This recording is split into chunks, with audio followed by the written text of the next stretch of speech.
going to have a look at 2018 and same paper, question 8b, which is a third question. And it looks a bit strange, but don't be put off by it being in terms of algebra.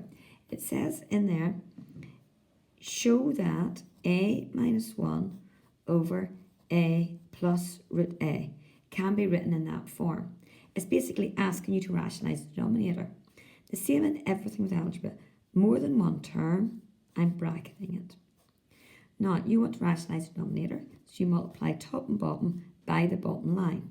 So the bottom line, and you reverse one of the signs. So I'm going to reverse the one in front of the root. I tend to always reverse that sign.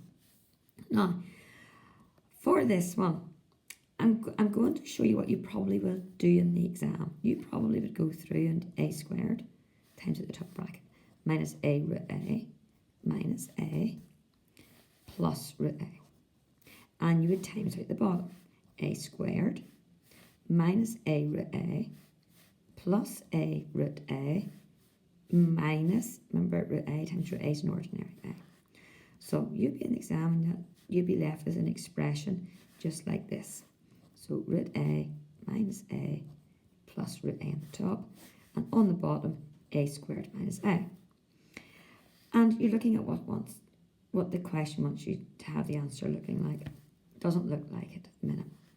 But if you look back, see the brackets that you expanded. If you have a look at those and have a look at the bottom line, there actually is a link. So let me rewrite out the top line in its original form. Let me factorise the bottom line there. And you see all of a sudden they cancel off, giving you a. Now, that's much more simpler than what happened when I expanded out the top bracket. So in effect, I did not need to expand out that top bracket. But in an exam, you quite often don't know which path to go along. So if you do something that turns out to be a bit messy, have a look back at the start and see if you could do it a wee bit differently. Now, what I have here is a over a minus root a over a. A over a is 1.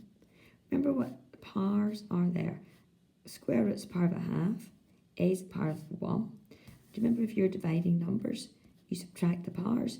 So that's just a half take away 1 there. Half take away 1 is minus a half. So that's the power of minus a half. And if you look at the question, you've written it as 1 minus a to the y.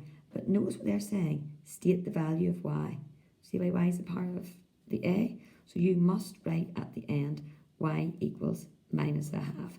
And I put a wee box on it just so the examiner can see your answer nice and clearly.